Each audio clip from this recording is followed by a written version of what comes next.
Hello बच्चों। हमारा प्रश्न दिया हुआ है जल का घनत्व उसकी ठोस अवस्था में कम होता है क्योंकि चार ऑप्शन है। ठोस अवस्था में जल का अणु उच्च क्रम वाली एक खुले पिंजरे वाली संरचना में व्यवस्थित होता है। दूसरा है ठोस अवस्था में वाली बर्फ में पानी के अणु पास पास स्थित होते हैं। तीसरा है जल की ठोस अवस्था में संपिष्ट होता है। और चौथा है जल अपनी ठोस अवस्था में दृढ़ क्रिस्टलीय आपस में गुथी हुई संरचना वाला होता है। चलिए समझते हैं इस प्रश्न को। तो अगर इस प्रश्न की मुख्य अवधारणा को समझें तो मुख्य अवधारणा में हमें दो बातें समझनी है। एक, पहले जल किस अवस्था में, जल का ठोस अवस्था जो होता है, ठोस अवस्था वो बर्फ होता है जो कि कितने डिग्री सेंटीग्रेड पर बनता है, वो 0 डिग्री सेंटीग्रेड पे बनता है। ठीक है। और जल का घनत्व जो होता है अधिकतम, जल का घनत्व अधिकतम कितने डिग्री सेंटीग्रेड पर होगा, 4 डिग्री सेंटीग्रेड पे होगा। तो बर्फ 0 डिग्री सेंटीग्रेड पे बनता है, जल का घनत्व अधिकतम 4 डिग्री सेंटीग्रेड पे होता है, तो ये इस जगह पर द्रव अवस्था में रहता है। जबकि अगर वो 0 डिग्री सेंटीग्रेड पर बनेगा या जीरो से माइनस में जाएगा तो वो ठोस बनना स्टार्ट होगा, या ठोस बनते चला जाएगा, -डिग्री सेंटीग्रेड पे जाएगा, तो उस समय इसकी घनत्व क्या होती है, कम होती है। ठीक है। मैक्सिमम कितना पे होती है, 4 डिग्री सेंटीग्रेड पर। तो ऐसा क्यों होता है?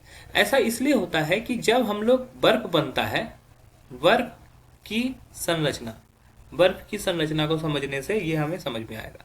तो बर्फ की जब संरचना होती है वो कुछ इस प्रकार से होती है। हमारा ये ऑक्सीजन हो गया, उस पर दो हाइड्रोजन जुड़े हुए।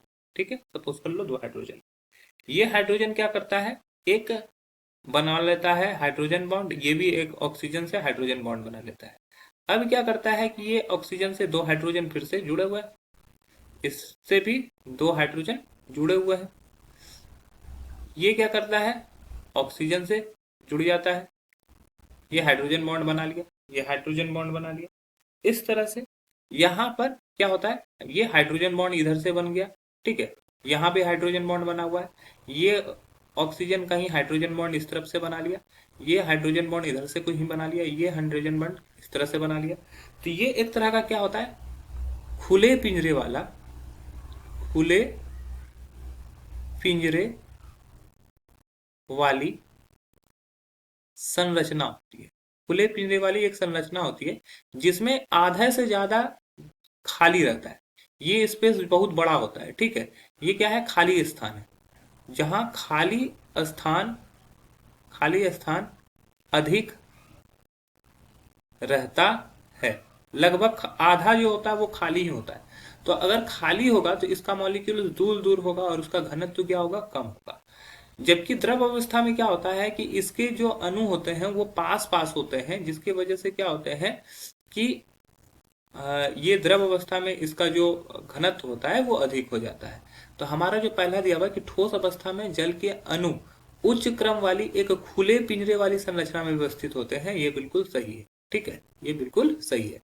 दूसरा, ठोस अवस्था वाली बर्फ में पानी के अणु पास पास स्थित होते हैं, ये गलत हो जाएगा, क्योंकि ठोस अवस्था में पानी के अणु क्या होता है, पिंजरा जैसा से स्ट्रक्चर बनाता है जिसमें खाली स्थान बहुत ज्यादा होता है। तो खाली स्थान अगर रहेगा तो वो थोड़ा दूर ही रहेगा।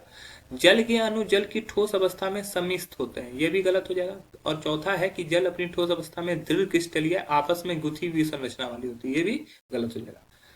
तो हमारा जो सही उत्तर है वो है ऑप्शन ए। आशा है कि यह प्रश्न आपको समझ में आया होगा। धन्यवाद।